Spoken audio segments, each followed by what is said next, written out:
আজ আবার চলে এলাম হালিশহরে এক বিয়ের অনুষ্ঠানে জমিয়ে ভুরিভোজ করতে, কিন্তু এখানে কিন্তু বাঙালি কনসেপ্ট। আমি যেরকম বাঙালি থালি খেয়ে থাকি, এখানে কিন্তু সেরকমই বাঙালি থালিরই কনসেপ্ট রয়েছে। সেই জন্য আমি এখানে চলে এসেছি। এখানে মাটির থালা দিয়ে দিয়েছে, মাটির জগ দিয়েছে, মাটির গ্লাস দিয়েছে, তার সাথে কিন্তু চলে এসেছে কলা পাতা, একদম অরিজিনাল কলা পাতা।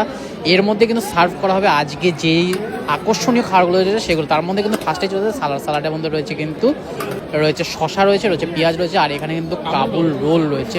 বিয়ে বাড়িতে এসে আমি কিন্তু ফার্স্ট টাইম ট্রাই করছি এই কাবুল রোল। এই কাবুল রোল কিন্তু এর আগে আমি কখনো কোনো বিয়ে বাড়িতে খাইনি। আর এখানে কিন্তু চলে এসেছে কিন্তু চাটনি। এটা কিন্তু ধনেপাতা দই ঠই দিয়ে বাড়াও করে বানিয়েছে, আর দারুণ লাগলো কিন্তু এই চাটনি দিয়ে। এটা খেতে কিন্তু আমার জাস্ট অসাধারণ লেগেছিলো। দেখো একবার এর ভেতরে খেতে কিন্তু ভীষণ ভালো। আর তোমরা কিন্তু কখনো কোনো বিয়ের কনসেপ্ট থাকলে, কোনো কিছু থাকলে এটা ট্রাই করে দেখতে পারো। এই মেনুর মধ্যে কিন্তু এটা অ্যাড করতে পারো। এটা কিন্তু একটা ইউনিক আইটেম বলতে পারো। আমার তো ভীষণ ভালো লাগলো। আমি আরেকটা ট্রাই করে ভেবেছিলাম, কিন্তু পরে যেগুলো আইটেমগুলো রয়েছে সেগুলো আর খেতে পারবো না, সেই জন্য আমি কিন্তু আর ট্রাই করলাম না। এখানে প্রচুর লোক বসে পড়েছে। আমরা যখন এসেছিলাম তখন ফাঁকা ফাঁকা ছিল। এখন চলছে রুমালের মতো রুটি, যাকে আমরা বলি রুমালি রুটি। রুমালি রুটিতে কিন্তু আমরা চানা মশলা খাবো। রুমালি রুটিগুলো কিন্তু সার্ভ করার টেকনিকটা বেশ সুন্দর লাগলো, খুব পরিষ্কার পরিচ্ছন্নভাবে। আর এখানে চলেছে চানা মশলা কিন্তু বেশ সুন্দর লাগছে, দারুণ কালার এসেছে কিন্তু। এবার টেস্টটা খেলেই বোঝা যাবে। আর রুটিটা জাস্ট সফট, মানে প্রচণ্ড সফট ছিল আর দারুণ। খাওয়া দাওয়ার কোয়ালিটি সত্যি এখানকার খুব ভালো। কারণ কি, তারাসি ক্যাটারের প্রোগ্রামে আমি এর আগেও গেছিলাম, সেটা বাঘাযতীনে ছিল। বাঘাযতীন প্রোগ্রামটা আমার দারুণ খাওয়া দাওয়া করেছিলাম, দারুণ আইটেম ছিল। আর এখানে আগের থেকে হালিশহর এসেও দেখি এখানেও কিন্তু সেম সে তারাসি ক্যাটারের সব কিছু আয়োজন রয়েছে। আর এখানে কিন্তু বাঙালি থালি কনসেপ্ট, নানা রকম কনসেপ্ট করতে গেলে কিন্তু এই ক্যাটারের সাথে তুমি যোগাযোগ করতেই পারো। কারণ কি, এদের খাবারের কোয়ালিটি আর এদের বিহেভিয়ার সত্যি দারুণ, আর খুব ভালো কাজ করে থাকে। কারণ কি, দূরে দূরে কাজ করে থাকে, এমন না শুধু কলকাতার মধ্যে, কলকাতার বাইরে গিয়েও প্রোগ্রাম করে থাকে। আর খুব রিজনেবল দামের মধ্যে, এরকম দামে কিন্তু কেউ দিতে পারবে না, আমার যা মনে হয়।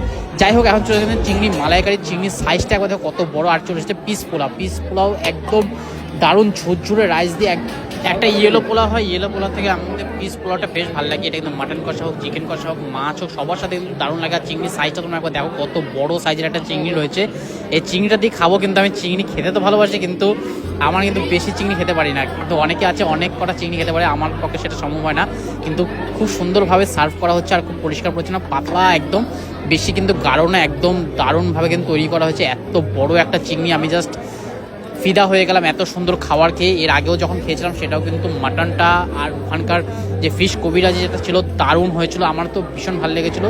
কিন্তু ওখানে আমি স্টার্টার খেয়ে এতটা পেট ভরে ফেলেছিলাম, সেজন্য আমি বাকি যে মেন কোর্স ছিল সেগুলো কিন্তু খেতে পারিনি। কিন্তু এখানে এসে তো সত্যি তৃপ্তি করে খাচ্ছি।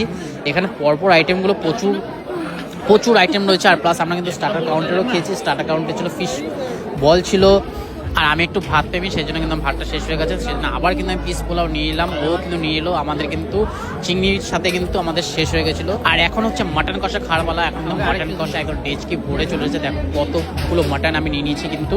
আর এখানে মাটনের কোয়ালিটি সত্যি এরা কম্প্রোমাইজ করে না। মাটনের কোয়ালিটি সব সময় কিন্তু দারুণ দেয়। এর আগে আমি যখন বাঘাযতীনে গেছিলাম তখন কিন্তু আমার দারুণ লেগেছিলাম। মাটন কাউন্টারে কিন্তু প্রচুর লোকের লাইন ছিল, সেই জন্য কিন্তু আমি মাটনটা আজকে ট্রাই করার জন্য বসেছিলাম। সব কটা খাবার কিন্তু অল্প অল্প করে খেয়েছি, যাতে মাটনটা বেশি করে খেতে পারি।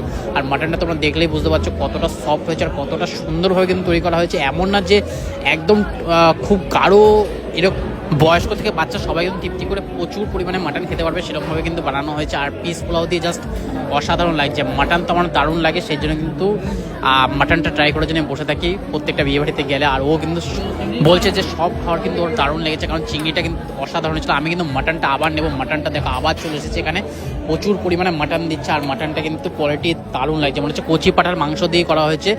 আর আমার কিন্তু অলরেডি 6 পিস খাওয়া হয়ে গেছে, আমি আরও 3 পিস নিয়ে নিলাম। মাটনটা আমার দারুণ লেগেছে। দেখো মাটনটা কতটা সফট, এখন ধরলেই ছিঁড়ে যাচ্ছে। আর রাইসটা একটু হয়তো লাগবে, রাইসটা আমি বিয়ে বাড়িতে এসে যদি এরকম খাওয়া দাওয়া পাওয়া যায় না, আর কি চাই। আমি নিজের বিয়ে তো সেরকম শান্তি করে খেতে পারিনি, কিন্তু এখানে এসে কিন্তু দারুণভাবে খেলাম। আমার বেশ দারুণ লাগলো। মাটন কষাটা অসাধারণ হয়েছে। মাটনটা একদম তুলতুলে নরম ছিঁড়ে যাচ্ছে। কারণ কি, আমাদের এখানে হালিশহর কল্যাণীতে যে মাটনটা পাওয়া যায় না, সেই মাটনের কোয়ালিটি খুব সুন্দর হয়, খুব রেয়াজি, মানে খুব কম থাকে। এটা কচি, একদম কচি মাটন হয়, খুব দারুণ। আর এখানে কিন্তু চলে এসেছে ফ্রুট চাটনি। এখানে কিন্তু দেখতে পাচ্ছ কত রকম মানে কাজু ঠাজু দিয়ে কিন্তু তৈরি করা হয়েছে। আর হচ্ছে কিন্তু গোল একটা পাঁপড়, গরমা গরম পাঁপড় রয়েছে, এমন না যে নেতি গেছে, এরকম ব্যাপার নেই।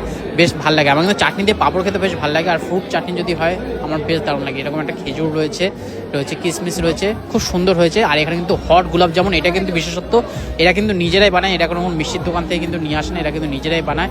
আর দারুণ সফট, খুবই নরম, একদম গরম। আর এটা খেলে বোঝা যাচ্ছে যে কতটা সুন্দর। আর ভেতরে কিন্তু ওই যে যেরকম মিষ্টির দোকান থেকে খেলে যেরকম হয় না আটার দলা এরকম থাকে কিছু একটা আটকে যায়, সেরকম কিন্তু কোনো ব্যাপার নেই, দারুণ। আর এই সন্দেশও কিন্তু এরা নিজেরাই বানায়, খুব সুন্দর একটা সন্দেশ। আশা করি তোমাদের যদি ভিডিওটা ভালো লাগে অবশ্যই কিন্তু লাইক শেয়ার করতে ভুলো না, আর কমেন্ট করে জানি কেমন লাগলো। আর তোমরা যদি বুক করতে চাও তারা ক্যাটার সাথে কন্ট্যাক্ট করে কিন্তু বুক করতে পারো। আমি কিন্তু ফোন নাম্বার দিয়ে দেবো, আর ফোন নাম্বার তোমাদের স্ক্রিনেও দেখতে পারবে। তোমরা কিন্তু চাইলে যে কোনো অনুষ্ঠানে কিন্তু এদের সাথে কন্ট্যাক্ট